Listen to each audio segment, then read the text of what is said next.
एक धमाका जिसने न सिर्फ दिल्ली की दीवारें हिला दी कि बिहार की राजनीति की दिशा भी बदल आपको बता दें, लाल किले के पास कार में धमाका हुआ है। कार के पास ये धमाके तेजस्वी यादव बेरोजगारी के मुद्दे पर जनता से जुड़ रहे थे। तो जिस परिवार में सरकारी नौकरी नहीं है, उस परिवार में एक सरकारी नौकरी तेजस्वी देने का काम करेगा। वहीं एनडीए सरकार अपनी उपलब्धियों का बखान कर रही थी। बिहार की हर बहन बेटी, बिहार के हर नौजवान से कहूंगा, वो दिन दूर नहीं। टीवी चैनल्स, अखबार, सोशल मीडिया, हर जगह बस चुनावी चर्चा थी। लेकिन तभी दिल्ली से आई एक खबर ने पूरा नैरेटिव बदल दिया। और जब उस खबर का कनेक्शन बिहार से जुड़ा पाया गया तो पूरे देश की सियासत धमाके की तरह हिल गई, जहां एक विस्फोट ने सिर्फ दीवारें नहीं, राजनीतिक समीकरण भी तोड़ दिए।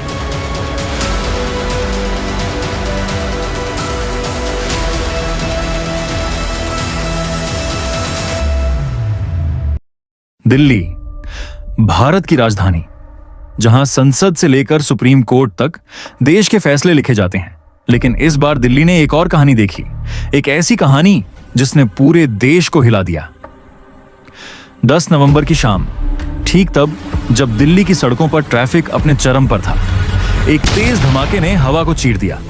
लाल किले से कुछ ही दूरी पर धुएं का गुब्बार उठने लगा। लोग चीखते हुए भागे और मीडिया चैनल्स पर एक ही लाइन गूंजने लगी, दिल्ली में ब्लास्ट। और इस वक्त की बड़ी खबर आपको बता दें, लाल किले के पास कार में धमाका हुआ है। कार में CNG 8 dead, 12 injured in the Red Fort blast. That's the latest information. लेकिन सवाल यह है, यह धमाका सिर्फ दिल्ली की घटना थी या इसके पीछे कुछ और बड़ा खेल चल रहा है? पुलिस रिपोर्ट के मुताबिक शाम करीब 6:42 पर लाल किला रोड के पास एक कार में विस्फोट हुआ। धमाका इतना तेज था कि आसपास की गाड़ियों के शीशे चटक गए। 13 लोग मौके पर मारे गए, 20 से ज्यादा घायल।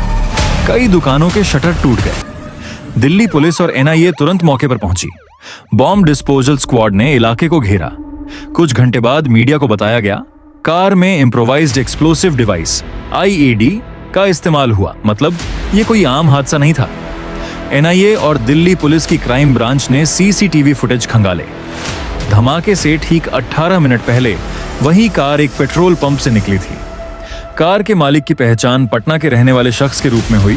नाम था शाहनवाज आलम। अब कहानी ने करवट ली, क्योंकि मामला सिर्फ दिल्ली का नहीं रहा, बिहार का नाम इसमें आ गया।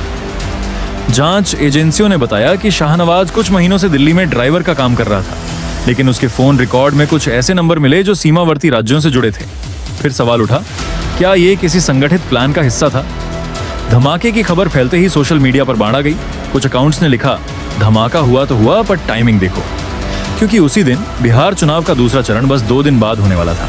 मतलब राजनीतिक माहौल गर्म था, रैलियां चल रही थीं, नेताओं के बयान हवा में तैर रहे थे। 52 लाख गरीबों को 5 किलो अनाज हर माह प्रति व्यक्ति मुफ्त दिया है।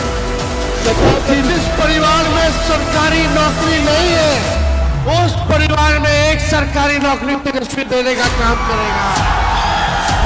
और अब दिल्ली में ब्लास्ट। लोगों ने कहना शुरू कर दिया, कहीं ये सब ध्यान भटकाने के लिए तो नहीं। अब देखिए टाइमिंग को। 9 नवंबर को प्रधानमंत्री की रैली पटना में थी और धमाका हुआ 10 नवंबर को दिल्ली में। जब बिहार की पहचान टूरिज्म से होगी, इससे पहले भी जब जब देश में बड़े चुनाव होते हैं, कोई ना कोई बड़ी घटना सुर्खियों में आ जाती है। कुछ लोग कहते हैं ये इत्तेफाक है, लेकिन कुछ कहते हैं ये डायवर्जन पॉलिटिक्स का हिस्सा है। पर क्या वाकई कोई घटना? सिर्फ धमाके के बाद टीवी चैनल्स पर सिर्फ एक ही चीज दिख रही थी, दिल्ली ब्लास्ट की लाइव तस्वीरें। हर चैनल अपने एक्सक्लूसिव दिखा रहा था, पर किसी ने ये नहीं पूछा क्यों। अब सोशल मीडिया पर 2 हिस्से बन गए, एक जो इसे आतंकी घटना मान रहे थे और दूसरे जो कह रहे थे इससे चुनाव का माहौल बदल सकता है। कई राजनीतिक विश्लेषकों ने कहा, अगर जनता का ध्यान डर या सुरक्षा पर गया तो मुद्दे बदल जाते हैं। उधर बिहार में प्रचार चरम पर था। तेजस्वी यादव बेरोजगारी का मुद्दा उठा रहे थे और एनडीए सरकार अपनी उपलब्धियां गिना रही थी। लेकिन दिल्ली ब्लास्ट की खबर ने टीवी चैनलों के हेडलाइंस बदल दिए।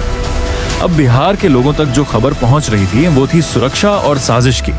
और राजनीति में एजेंडा बदलने में बस इतना ही काफी होता है।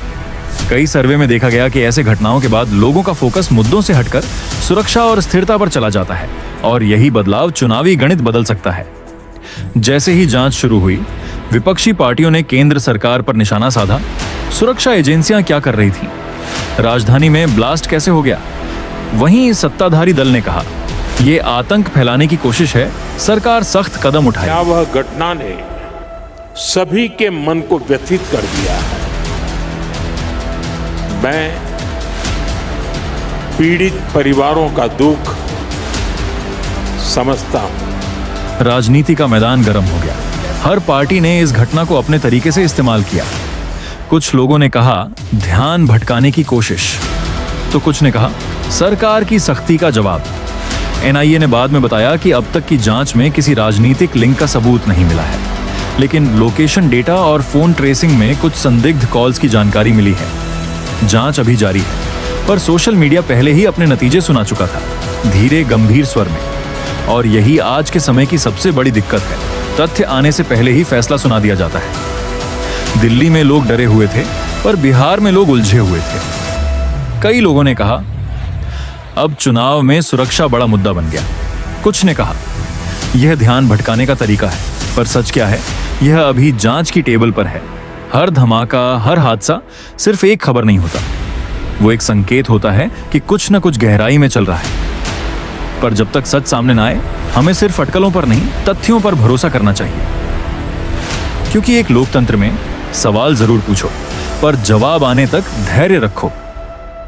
अगर आपको यह वीडियो जानकारीपूर्ण लगा तो शेयर करें, ताकि हर कोई सच्चाई तक पहुंच सके। और हां, चैनल को सब्सक्राइब जरूर करें, ताकि जब सच सामने आए आप सबसे पहले जान सकें।